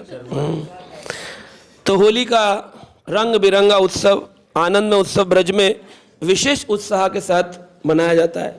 एक बार कबीर जी आए थे होली देखने वृंदावन की, तो बच्चों ने, संतों ने उनकी दाढ़ी में रंग लगा दिया। अब वो तो बड़े ज्ञानी थे, बोले हम आए होली खेलने, रंग लगा रहे हो, हटो हटो हटो हटो। तो उन्होंने कहा अरे बाबा, और जगत में हो रही है, वृंदावन में हो रहा है। हो रहा है कि नहीं हो रहा है? कह रहा हो रहा है। तो व्रज की होली केवल रंगों की होली नहीं है, बल्कि भगवान कृष्ण के दिव्य चंचल प्रेम की झांकी है। उनकी वो उत्कृष्ट प्रेम की एक संबंध स्थापना करने की प्रेममयी लीला का प्राकट्य दिवस होली है। एक बार एक सुंदर प्रसंग भगवान की होली का आया है। बाल्यकाल में जब छोटे थे कृष्ण, एक दिन होली का पर्व निकट आया, यानी कि भगवान कृष्ण से पहले भी होली होती थी। ऐसा नहीं बोले कृष्ण ने होली प्रारंभ करी। सबसे पहली होली कब हुई? जब प्रहलाद महाराज को रख कर के होलिका बैठ गई और होलिका जल गई और प्रहलाद की रक्षा हुई, तो जो असुर थे वो घबरा गए, बोले अरे भाई होलिका जल गई, प्रहलाद बच गया, लगता अब हम मरने वाले। तो गुस्सा कर, दो पार्टी थी, एक भक्त पार्टी थी। 72,000 असुर प्रहलाद के साथ थे और बाकी जो थे करोड़ों असुर वो हिरण्यकश्यप पार्टी के थे। तो वो पार्टी, इस पार्टी ने, दोनों ने मिलकर के एक दूसरे पर रंग डाले। तो वो जो असुर लोग थे वो क्या डालेंगे? कीचड़ डाल रहे थे। तुमने हमारी होलिका जला दी थे, कीचड़ डाल रहे थे। और जो ये थे, ये जो होलिका की राख बची थी उस राख को उड़ा रहे थे। उसमें क्या थी? प्रहलाद की भक्ति की खुशबू थी, तो वो उड़ा रहे थे। उसमें सुगंध निकल रही थी, है ना, वो सुगंधित अबीर उड़ा रहे थे और वो कीचड़ मार रहे थे। आज भी दो पार्टी हैं, एक हिरण्यकश्यप, एक प्रहलाद पार्टी। तो जो रंग की जगह कीचड़ मिट्टी करते हैं वो हिरण्यकश्यप पार्टी, जो रंग अबीर उड़ाते हैं सुगंधित, वह प्रहलाद पार्टी हो गई। तो इस प्रकार त्रेता युग में भी होली हुई, सतयुग में भी हुई। त्रेता में भी भगवान श्री राम ने सीता जी के साथ बड़ी रासपूर्ण, हाँ कहते हैं ना, होली खेले रघुबीरा अवध में, होली खेले रघुबीरा, हाँ होली खेले रघुबीरा अवध में, होली खेले रघुबीरा। तो ये रघुवीर भगवान श्री राम भी अवध में होली खेलते थे सिया जी के साथ में। सिया राम की बहुत सारी घटनाएं हैं रामायण में जहाँ होली प्रसंग आया है। त्रेता में भी हुई, द्वापर युग में होली हुई राधा कृष्ण की, और राधा कृष्ण की होली बाद में हुई, उससे पहले ही व्रज में होली खेली जाती थी। इसका प्रमाण हमें मिलता है। क्या कथा आती है? एक बार होली का दिन निकट आया, सारे बच्चे अपनी अपनी पिचकारियां, उस समय पीतल की होती थी, हाँ, और मिट्टी के बर्तनों में रंग भरे जाते थे। और वो रंग ऐसे नहीं होते थे, टेसू का फूल सुखा करके पानी में डाल करके उसका रंग बनाया जाता था। पुष्प के रंग होते थे, ये नकली रंग नहीं होते थे। उन रंग में सुगंध भी आती थी, नेचुरल फ्रेग्रेंस भी होता था। तो शोरगुल बढ़ने लगा। श्री कृष्ण जो है उनके मन में एक शरारत सोची कि ये सब आ गए हैं होली खेलने। तो बाल सुलभ भगवान अपने आप को भयभीत दिखाए, यशोदा जी की गोदी में जाकर छुप गए। बोले मैया मैया पीछे आ गए मेरे दोस्त, सारे मित्र मंडली आ गई मैया, मुझे भिगो देगी, सब मुझे भिगोएंगे, इसलिए क्या करो मैया, मुझे छुपा लो अपने आंचल में। तो अपनी उसमें छुपा लिया। यशोदा मैया बोली अरे लाला हमेशा तो खेलता था, इस बार क्यों इतना भयभीत है? कह रहे इस बार पक्के रंग लाए हैं ये लाला, मुझे डर लगता है मैया, पहले काला हूं और काला हो गया तो क्या होगा, फिर शादी ना होगी मेरी। तो मैया बोली अरे तू क्यों डरता है इतना, रंग ऐसा थोड़ी होता है, ऐसे होता है, दोनों में ऐसे हुआ। यशोदा मैया बोली अच्छा ठीक है, तेरी बाल हट के आगे तो कोई हट नहीं चलती है, छुप जा। छुप गया। अब सारे बच्चे आगे चिल्लाने लगे, ओ कन्हैया बाहर निकल, आज होली है, कन्हैया बाहर निकल, आज होली है। कन्हैया बोले मैं ना खेला होली आज इनके साथ। तो उनका एक मेन कैंडिडेट था भगवान कृष्ण का प्रिय मधुमंगल, उसको बोले मधुमंगल तुम अंदर जाओ और पता करो कि कृष्ण होली क्यों नहीं खेल रहे हैं। तो मधुमंगल जी को अंदर भेजा गया। मधुमंगल ब्राह्मण, भोजन प्रिय था। अंदर आया, होली पे माता लोग बढ़िया बढ़िया व्यंजन बनाती हैं, यशोदा जी ने बनाए थे लड्डू गुजिया सब, कहते वाह। उसका बड़ा आनंद है। यशोदा मैया ने कहा हाँ कैसे आए मधुमंगल? बोले लाला को लेने आए हैं, बाहर सारे दोस्त इंतजार कर रहे, मित्र मंडली, होली खेलेंगे। मैया बोली आज लाला होली नहीं खेलेगा, मना कर दिया है। कहाँ है, एक बार दिखा तो दो। अब कन्हैया आंचल में से छुप करके एक दीवार के पीछे जा करके छुप के खड़े हो गए और वहां से देखने लगे अभी मधुमंगल क्या कर रहा है। तो मधुमंगल बोला कहाँ हो कहाँ हो कहाँ हो। तो कृष्ण बोले इधर आ मधुमंगल। मधुमंगल देख किसी को मत बताइयो कि मैं घर में छुपा हूँ। बोलना पता नहीं कहाँ गया, मिला नहीं, ऐसे बोल दियो। तो मुझे क्या मिलेगा। तो बोले तुझे एक पूरा बर्तन भर के लड्डू खिलाऊंगा। तो कृष्ण ने बात मान ली। मधुमंगल बोला पक्का। बोले हाँ पहले लड्डू दे। तो उन्होंने लड्डू मंगवाए, मैया से बोले दे दिए। एक बड़ा बर्तन भर के लड्डू लेकर मधुमंगल पहले खाया, खा करके बाहर निकला। तो बाहर आकर के सबने पूछा तो कहाँ है कन्हैया। बोला लाला अंदर छिपा है। तो कन्हैया अंदर से आवाज लगाते कोरे तू ना मानेगा। तो कह रहा है, तो मधुमंगल कहता है मैं ब्राह्मण हूं, असत्य नहीं बोल सकता।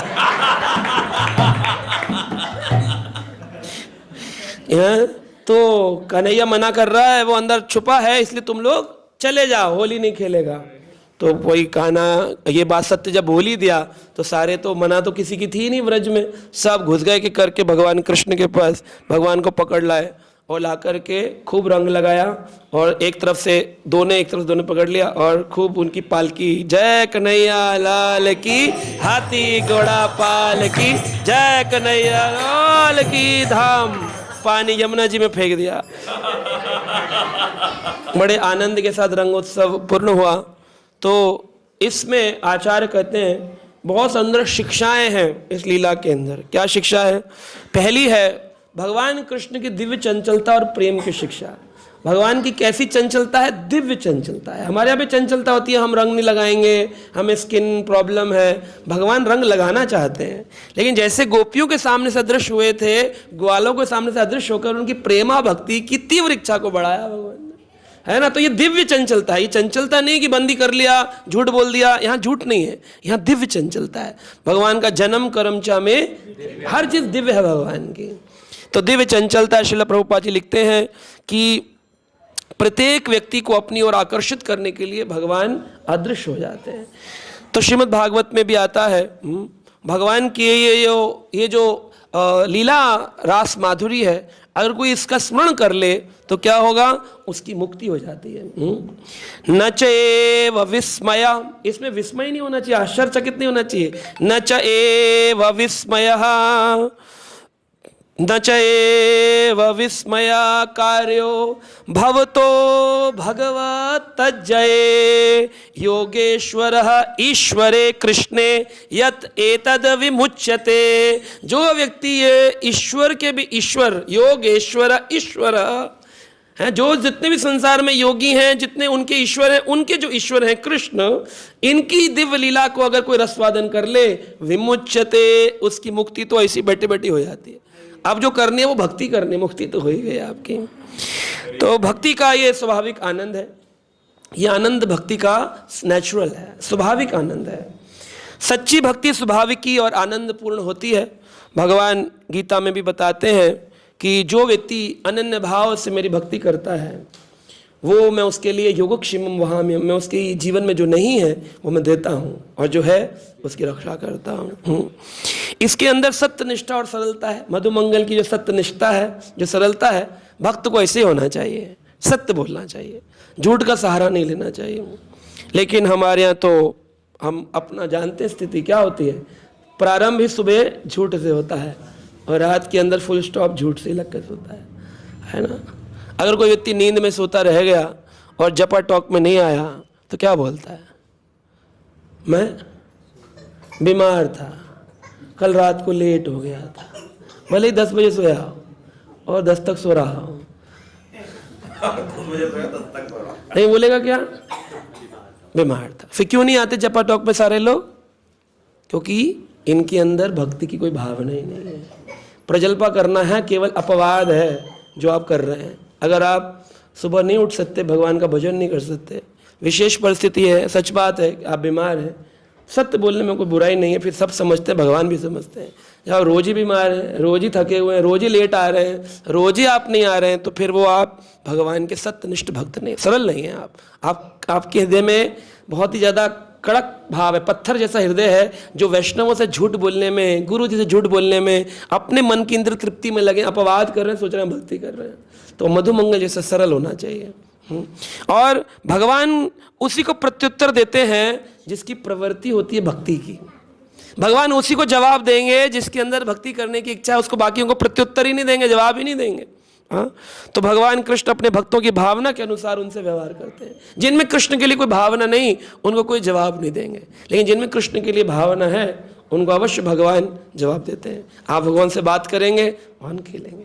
ठाकुर जी की होली खेलिए, अपना रंग लाइए, भगवान के चरणों में रखिए, उनकी सुंदर बाल्टी लाइए, उसमें रंग भरिए, भगवान को बैठकर देखिए, आपको दिखेगा राधा रानी कृष्ण पर रंग डाल रहे हैं, कृष्ण राधा रानी पर रंग डाल रहे हैं। आप बैठकर भजन करिए, माला जपिए, गौरंग महाप्रभु का स्मरण करिए, व्रत करिए, तब तो समझ में आया। हाँ ठीक है, संसार में भी खेलनी है, रहना तो थोड़ा टीका लगाया थोड़ा, ठीक है, लेकिन उड़दंग करना, पाइप लेकर के घूमना है और पानी लेके, आज मैं भिगो दूंगा, आज ना छोड़ूंगा, हम जोली क्या है, खेलूंगा होली, ये सब कोई होली थोड़ी है, उदंग है केवल। तो इस प्रकार भगवान की प्रत्युत्तर देने की प्रवृत्ति है। भगवान हर एक रीति को रेसिप्रोकेट करते हैं। जगन्नाथ जी रेसिप्रोकेट करते हैं, गौरांग महाप्रभु करते, कृष्ण करते हैं। आप एक बार उनकी ओर तो चलिए। चैतन्य महाप्रभु ने संकीर्तन दिया, तो उनका रिटर्न गिफ्ट क्या देना चाहिए? अपना कंफर्ट या उनका संकीर्तन? लेकिन देंगे क्या? कितने घंटे कीर्तन करेंगे आप पौर पूर्णिमा पे? शाम को आएंगे, बुक शॉप पे स्टॉल पे बैठ जाएंगे, सेवा कर लेंगे, या फिर आप कोई खड़े होकर वॉलंटियर बन जाएंगे 2 घंटे के लिए। महाप्रभु ने कहा था क्या कि तुम खड़े हो जाओ, यही तुम्हारी सेवा है? संकीर्तन शाम को सेवा है, सुबह उठ जाओ, 4 बजे से लेके पूरा दिन न खाओ न पियो, क्या करो? केवल भजन करो। ये नहीं माला कर रहे हैं अकेले में बैठ, संकीर्तन आंदोलन है, प्रचार करो, संकीर्तन करो, कीर्तन करो। जप करना है चलो जप ही कर लो, कोई बात नहीं, लेकिन as a gift to Chaitanya Mahaprabhu. TV देखकर, लैपटॉप देखकर जप नहीं करना। जब करना है, हे महाप्रभु एक माला तुम्हारा गिफ्ट, एक माला तुम्हारा गिफ्ट, एक माला तुम्हारा, एक माला, ऐसे कर लिखो, आज मैंने इतनी माला भगवान को दी। वो भी भगवान को देने के लिए, दिखाने के लिए नहीं। शाम को बताएं कंपटीशन चालू हो गया, 198 प्रभु जी, वो अहंकार है केवल। महाप्रभु के लिए रुदन करके दो ना, महाप्रभु को दो, माला दो, ग्रंथ पढ़ के सुनाओ उनको, चैतन्य चरितामृत, उनके लिए भोग लगाओ, उनको प्रसाद खिलाओ और खुद भूखे रहो। ये है प्रेमा भक्ति भगवान के लिए है। तो भगवान इस प्रकार व्रज की जो होली की लीला है, बहुत सुंदर शिक्षाएं देती हैं। नवदीप के जो ये 9 दीप हैं जिसमें चैतन्य महाप्रभु आए, यह भी हमें श्रवणम, कीर्तनम, विष्णु स्मरणम, दास्यम, साख्यम, अर्चनम, वंदनम, आत्मनिवेदनम। नवदीप का अर्थ है जो नवदा भक्ति का अंग है, और उसके मध्य में उसका जो अंतःपुर है, उसमें चैतन्य महाप्रभु का जन्म हुआ। यानी नवदा भक्ति के मुख्य केंद्र कौन है? श्री चैतन्य महाप्रभु। महाप्रभु का दुर्लभ उपहार है। क्या है दुर्लभ उपहार? उन्नत उज्जवल रति जो भक्ति है, उन्नत उज्जवल रति भक्ति जो है, ये रस भक्ति, उन्नत उज्जवल रस भक्ति है, जो कि साधारणता महाप्रभु ने इतनी उन्नत चीज को साधारणता वितरित कर रहे हैं। अब ये क्लास जो मैं दे रहा हूं, हो सकता है 50% की समझ ना आ रही हो, क्योंकि ये उन्नत उज्जवल रस है। इसको संसारी व्यक्ति के लिए समझना, उसके लिए PhD करना आसान है। उन्नत उज्जवल रस को कौन समझे?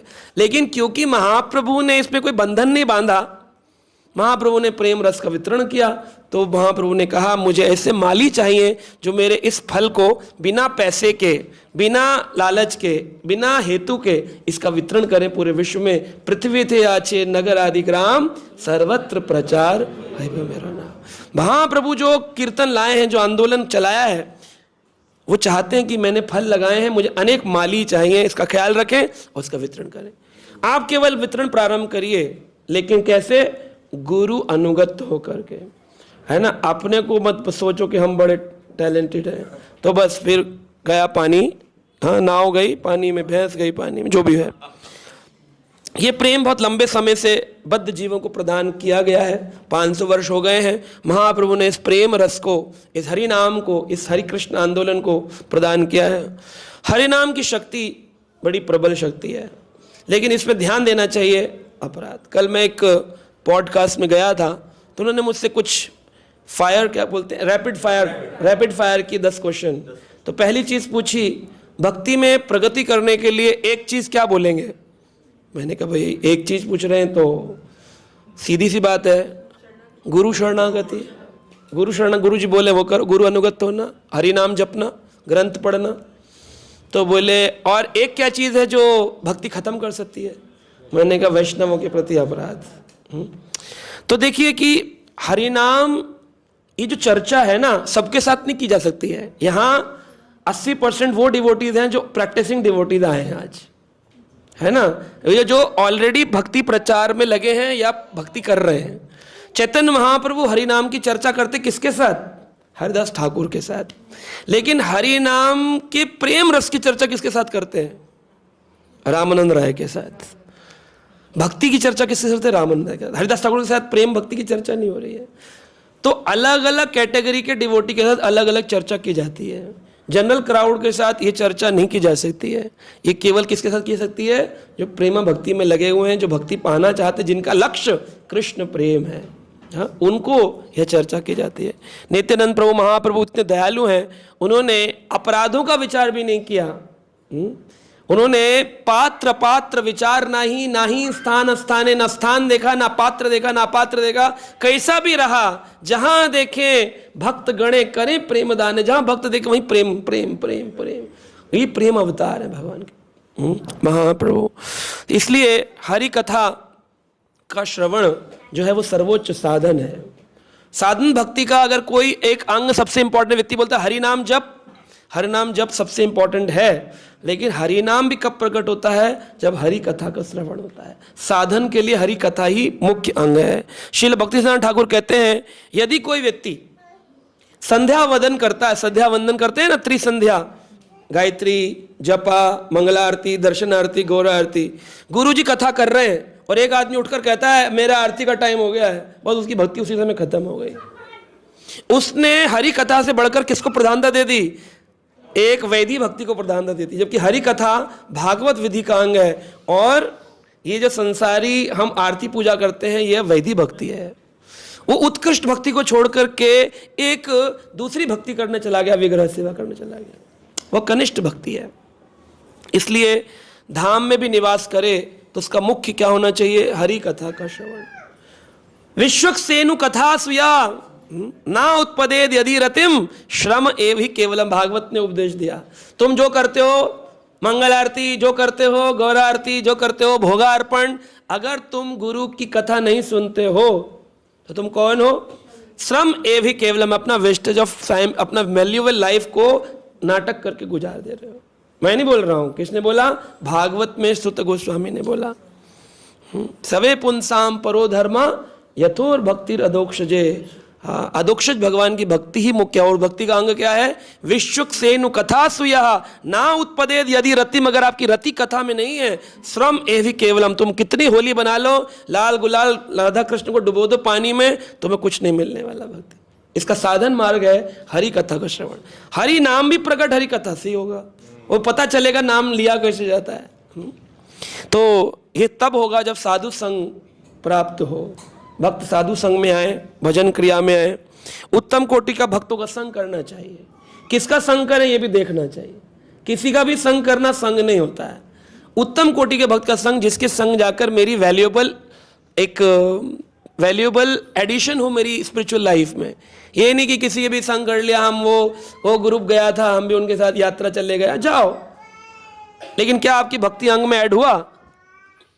किधर जाना है, क्यों जाना है? दिस लाइफ इज योर्स, है ना। तो मैं कल एक जगह गया था, तो वहां लिखा था माय किचन माय रूल। क्या लिखा था? तो हमको लिखना चाहिए माय लाइफ माय रूल। मेरा जीवन मेरे नियम। मैं किसी और के कहने पर अपने नियम गुरु के द्वारा दिए गए बदलने वाला नहीं। लेकिन हम बड़े सरल हो जाते, भाई सरल होना चाहिए ना, है ना, मल्ला ना, सब गड़बड़। My life my rules. तो अच्छा है ये slogan, my kitchen my rules, my life my rules. तो ऐसे होना चाहिए। नैमिषारण्य में हम देख सकते हैं शौनक आदि ऋषियों ने क्या किया। शौनक आदि ऋषि बैठे थे 1000 साल यज्ञ करके कलयुग के धर्म की स्थापना करने के लिए, लेकिन जैसे ही सुत गोस्वामी ने भागवत कथा शुरू करी, उन्होंने वो यज्ञ छोड़ दिया। लेकिन यहाँ कथा चल रही है और पुजारी आ जाए, ओम स्वाहा, लोग बोले चलो चलो चलो यज्ञ शुरू हो गया, यज्ञ शुरू हो गया। There have a katha's less importance and yajna is more important, means he has less intelligence. कलयुग की अगर असली शक्ति है तो कहाँ है? हरि कथा, you can not leave Hari कथा, उठना ही नहीं है। तो इसलिए सभी साधु समान होते हैं ऐसा भाव नहीं रखना चाहिए। सभी साधु भगवान के भक्त हैं ये समान, ये भाव है, समदर्शन है पर समवर्तन नहीं है। किसका संग करना है किसका नहीं, ये सोच समझ करके। हर व्यक्ति तिलक लगाए हुए हम वृंदावन गए थे, गुरुजी मिले थे, बहुत ही अच्छे थे, उन्होंने ऐसा कर दिया, आपकी कतई आना छूट गई हमारी, बहुत अच्छी बात। ये तो गड़बड़ हो गई ना। अगर वो आपकी कथा में इंटरेस्ट डेवलप करा देते कि नहीं नहीं बहुत बढ़िया, आप उनसे सुनते, वेरी नाइस, आप जाओ, तो means you had a nice sadhu sang. But वो उन्होंने बोला अरे आप कहाँ है, अरे आप क्या कर रहे हो, ऐसे कुछ नहीं होता, आप राधा कुंड में आओ ना, हम स्नान कराते हैं आपको, ओम राधा कुंडाय नमः, वृंदा वैष्णवी मैया की जय। वो आपने गलत व्यक्ति का संग कर लिया। एंड वन एसोसिएशन, केकई का राम के प्रति प्रेम, एक मंत्रा के संग से सब खत्म है ना। तो ये डाकिनी है संग भी संसारी, किसके साथ रहे किसके साथ नहीं रहे। राधा रानी के एक स्वप्न की लीला आती है, कहते ग्रंथ है विष्णुचक्रवर्ती ठाकुर ने लिखा है, स्वप्न विलास अमृत, स्वप्न विलास अमृत, स्वप्न विलास। स्वप्न में राधा रानी को चैतन्य महाप्रभु का रूप दिखाई दिया। उन्होंने पूछा कृष्ण क्या आप भी मेरा रूप देने वाले हैं, तो महाप्रभु कृष्ण तो बोले नहीं, लेकिन स्वप्न में राधा रानी को दर्शन हुआ, किसका, गौरंग महाप्रभु के स्वरूप। अपने ही भाव को लेकर कृष्ण आए हैं, इस बात का दर्शन उन्होंने कृष्ण चैतन्य के जन्म से पहले ही कर लिया दर्शन। स्वप्न विलासमृत नामक ग्रंथ के अंदर विष्णुचक्रवर्ती ठाकुर कहते हैं राधा रानी ने स्वप्न में एक स्वर्णिम अवतार को संकीर्तन करते हुए देखा। राधा रानी का भाव ले रखा है, कृष्ण है और क्या कह रहे हैं, हरे कृष्णा कृष्ण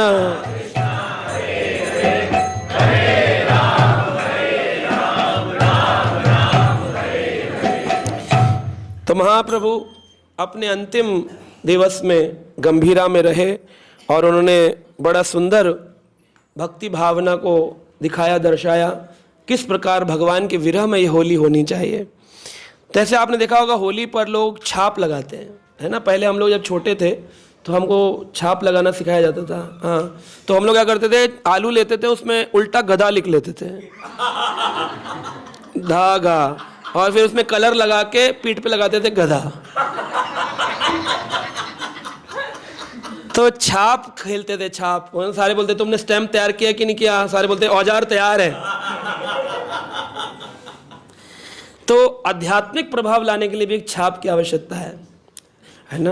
तो यदि कोई भक्ति के मार्ग पर आ गया, साधन भक्ति कर रहा है, तो उसे शुद्ध भक्ति जाने के लिए एक छोटी सी छाप की जरूरत है। वो क्या है, भावेर छाप। कौन सी छाप है, हाँ, गुरुजन कहते हैं भावेर छाप, भाव की छाप चाहिए कि मुझ में कृष्ण भक्ति का भाव है। जो भी करूंगा भाव से करूँ। कृष्ण को रंग लगाऊंगा तो ये नहीं बस जल्दी जल्दी, प्रभु जी ने बोला था लेक्चर में ठाकुर जी को भोग लगा देना, अरे दीदी आओ होली खेलने, अरे आ रहे हैं, कृष्ण को भोग लग रहा है, जल्दी से लगाया, खेलो खेलो खेलो खेलो, उठाया ले आए। ठाकुर जी बोले पिचकारी भी नहीं भरी, लेके चले गए। भावेर छाप ठाकुर जी सामने रखा है, तो ये चिंतन करना होगा, yes Radha Krishna is playing pastimes Holi, and then उनके सामने बैठ करके हरे कृष्ण कृष्ण कृष्ण हरे हरे, हरे राम राम राम हरे हरे, हरे कृष्ण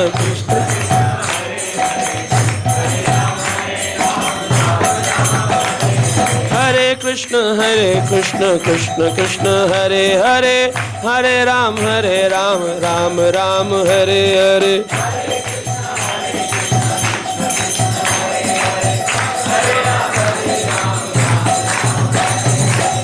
तो यह कीर्तन करना है। अंतिम बात बताऊंगा, फिर हम लोग आज की होली कार्यक्रम को आगे बढ़ाएंगे। श्रील रूप गोस्वामी पाद कहते हैं, उन्होंने कहा है कि भक्तों का अगर जीवन गौड़िया वैष्णव चाहते हैं इजी गोलोक एंट्री, तो और कोई तरीका नहीं, केवल एक ही तरीका है, रूपानुग बनकर आप गोलोक में एंट्री कर सकते।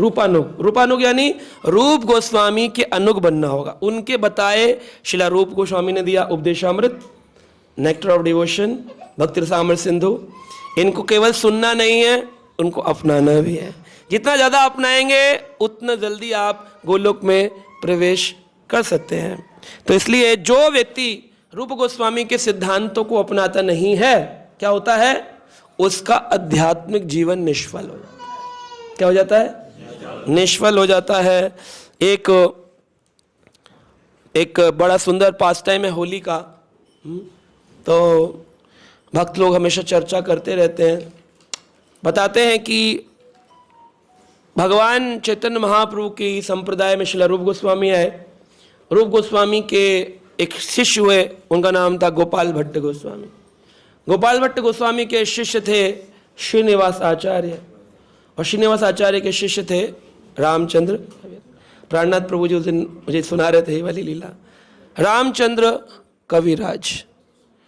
तो ये चारों वंश परंपरा में है ना। चैतन्य महाप्रभु स्वयं कृष्ण, राधा कृष्ण, उनकी मंजरी सबसे निकटस्थ मंजरी रूप मंजरी, रूप मंजरी के निकटस्थ गोपाल भट्ट गोस्वामी गुणा मंजरी, गोपाल भट्ट गोस्वामी के निकटस्थ श्रीनिवास आचार्य मणि मंजरी, मणि मंजरी के निकटस्थ रामचंद्र कविराज करुणा मंजरी। तो सब लाइन से मंजरी हैं, और सारी मंजरी क्या कर रही हैं? राधा रानी कृष्ण को जब डाल रही हैं रंग, तो रूप गोस्वामी रूप मंजरी खड़ी उनसे कहती देना जरा लाल रंग ठाकुर को लगाऊं। तो वो ये नहीं सोचती मैं भी जाकर लगा दूं, और कहती है चुपचाप से लीजिए। तो रूप गोस्वामी जब खत्म हो जाता है रूप मंजरी, तो कहती है गोपाल भट्ट से गुणा मंजरी तुम दो, गुणा मंजरी कहती है पीछे हाँ मणि मंजरी तुम दो, मणि मंजरी कहती करुणा मंजरी तुम दो। तो लाइन से रंग आ रहा है और लाइन से जा रहा है। एक भी मंजरी के मन में यह भाव उत्पन्न नहीं हो रहा कि मैं जाकर के राधा रानी के हाथ में पकड़ा दूं या मैं जाकर के कृष्ण के हाथ में दे दूं। यही मंजरी भाव है जहां पर राधा कृष्ण की प्रेम से इतने प्रसन्न है कि उनको सेल्फ के प्रेम की कोई आशंका ही नहीं, आशा ही नहीं है। ये मंजरी। तो एक बार उड़ीसा में कलकत्ता में एक जगह है, उसका नाम है बिष्णुपुर। बिष्णुपुर है ना, एक स्टेशन बिष्णुपुर आता है कलकत्ता में, हाँ बांकुरा के पास। तो बिष्णुपुर जो है वहाँ के एक राजा थे, राजा बिष्णुपुर के राजा ने श्रीनिवास आचार्य जी को ग्रंथ भागवत सुनने के लिए बुलाया था घर पे। तो वो ग्रस्त व्यक्ति थे, उनकी पत्नी भी थी, सब थे। तो सब लेकर के वो पहुँचे श्रीनिवास आचार्य, और भागवत कथा प्रारंभ हुई। अब भागवत कथा के उपरांत होता क्या, कथा के बाद सब भक्त बैठ जाते हैं और प्रश्न उत्तर करते रहते, अपने अपने दिल की जो संशय है वो दूर होना भी चाहिए, प्रश्न उत्तर। तो प्रश्न उत्तर हो रहे थे, अचानक ही वो जप करने लगे, और जप करते करते एक तटस्थ समाधि में चले गए। समाधि में प्रवेश कर गए, और समाधि में इसको कहते हैं सिद्ध देह लीला। सिद्ध देह की स्थिति में वो लीला देख रहे थे, सिद्ध देह लीला स्मरण, सिद्ध देह की लीला में प्रवेश कर गए। अब वो क्या देख रहे हैं कि राधा रानी और कृष्ण की आज अबीर गुलाल की होली हुई है यमुना के तटवर्ती स्थान पे। और अब लीला जब समाप्त हो गई, संध्या काल हो गया, 4 बज गए हैं। तो राधा रानी को पुनः वापस अपने घर जावट ग्राम जाना है। जावट जाएंगे ससुराल में, तो अपने कपड़े धुले हुए, जो राधा रानी ने स्नान किया, यमुना में सारा रंग निकाला, तो उनकी जो नथनी थी, नाक की नथनी, वो भी गिर गई पानी के अंदर। तो उन्होंने जोर से आवाज लगाई, रूप मंजरी मेरी नथनी ढूंढो। रूप मंजरी ढूंढी, मिली नहीं, तो रूप मंजरी अपनी सेविका को बुलाई, गुणा मंजरी ढूंढो। तो गुणा मंजरी ढूंढने लगी। जितने में श्रीनिवास आचार्य इस लीला को देख रहे थे, उनको लगा कि मैं भी ढूंढ दूं। तो वो ढूंढने लगे, तो वो अपने सिद्ध देह में प्रवेश कर गए, और वो भी ढूंढ रहे हैं गुणा मंजरी के साथ साथ यह मणि मंजरी भी ढूंढ रही है। अरे कहाँ गई नथनी, पेड़ हटा रहे हैं, यमुना के नीचे मछलियां हैं, सब है, उसको हटा हटा के नथनी ढूंढ रहे, मिल नहीं रही। 3 दिन बीत गए, श्रीनिवास आचार्य न खाए हैं न पिए, एक ही स्थान पर बैठे हुए हैं। उनकी पत्नी देख रही है, सांस चल रही है, कुछ बोल नहीं रहे, हो क्या गया। बाकी लोग बोल रहे हैं अभी आएंगे, अभी आएंगे, समाधि में, लेकिन वो आ नहीं रहे, कैसे आया जाए। तो उनके शिष्य थे रामचंद्र कविराज, उनको बुलाया गया चिट्ठी लिख करके भी आपके गुरुजी शायद किसी सिद्ध स्थिति में चले गए, उनको बुलाइए। तो रामचंद्र कविराज आए, बोले देखिए गुरुजी की समाधि में प्रवेश हुआ है, हम मुझे उनकी समाधि स्थिति में मनोभिष्टम, कहते हैं ना गुरु के मनोभिष्ट को जानने वाला ही गुरु की स्थिति में पहुंच सकता है। तो उनके नीचे एक व्यासासन लगाया गया, वो बोले मैं भी समाधि लेता हूं, और वो भी हरे कृष्ण कृष्ण करते करते करते करते सिद्ध स्थिति में चले गए। और क्या देखा कि वहाँ नथनी ढूंढी जा रही कई घंटों से। अब ये जो करुणा मंजरी थी, ये भी ढूंढने लग गई। रामचंद्र कविराज अपनी मंजरी स्वरूप में वो भी ढूंढ रहे हैं। अब ये बोले पहले तो गुरुजी गए थे, अब तो शिष्य भी चल, दोनों लौट ही नहीं रहे। अब वो ढूंढ रहे पूरे में रंग रंग हो रहा है ना, पहले कलर, क्योंकि राधा रानी का तप्त कंचन रंग भी बह रहा है, उसमें लाल गुलाल वो भी बह रहा है, सारा कलर कलर कलर कलर हो रहा है चारों तरफ, और उस रंगीन होली लीला हो रही है, और ढूंढ रहे, नथनी नहीं मिल रही है। तो अचानक से फिर रामचंद्र का विराज को एक दल के नीचे पड़ी हुई मिली, पेड़ के पत्ते चमक रही थी, बिल्कुल तेज प्रकाश निकल रहा था, उन्होंने ली। अब लेते क्या चिल्लाना चाहिए था, राधे रानी मिल गई। उन्होंने क्या किया, उन्होंने नथनी ढूंढ करके धीरे से कहा, मणिमंजरी मिल गई है। मणिमंजरी का ले ली। गुणा मंजरी मिल गई है। गुणा मंजरी ने भी ऐसे नहीं गुणा मंजरी चिल्लाई, गुणा मंजरी बोली रूप मंजरी मिल गई है। रूप मंजरी बोली राधा रानी ये लीजिए, ये आपके लिए नथनी आई है।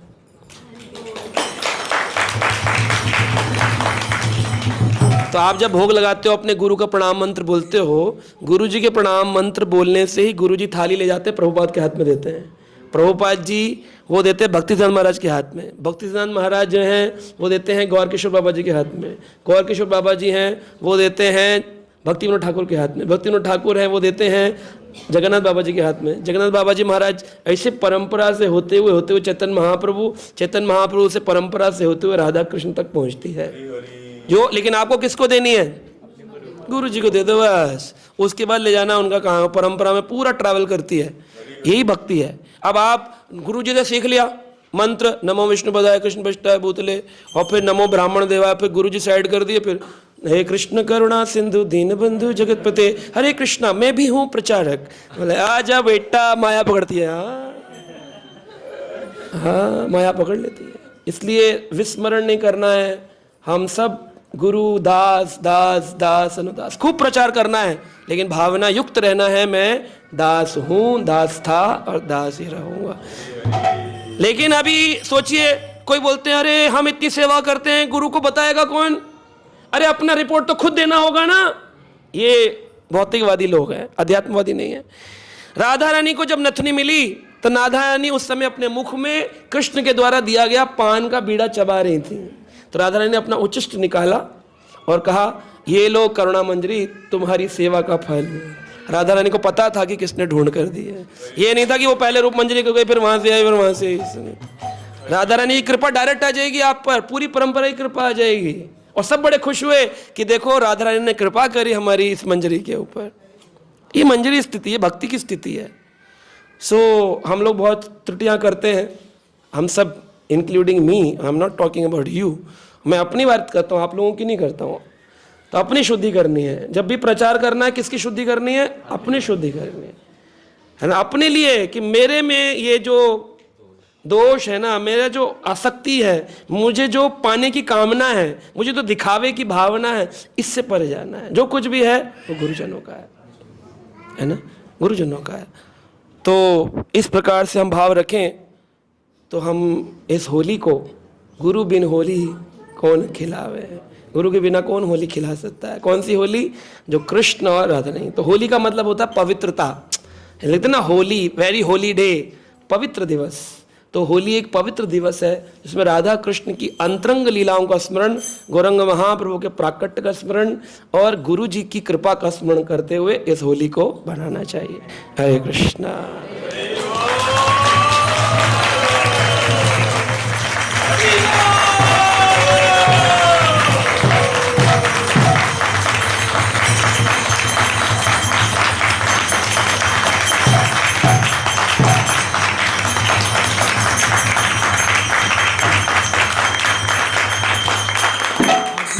जीवन में भक्ति और शांति का संचार करना चाहते हैं तो देर किस बात की, जुड़िए हमारे YouTube चैनल कृष्णा टीवी से, जहां आपको मिलेंगे भक्तिमय वीडियोस, प्रेरणादायक भागवत कथाएं और अनमोल आध्यात्मिक ज्ञान। तो अभी सब्सक्राइब करें और हमें फॉलो करें एवं अपने प्रियजनों के साथ ये दिव्य यात्रा साझा करें और आध्यात्मिकता की ओर कदम बढ़ाएं। हरे कृष्णा।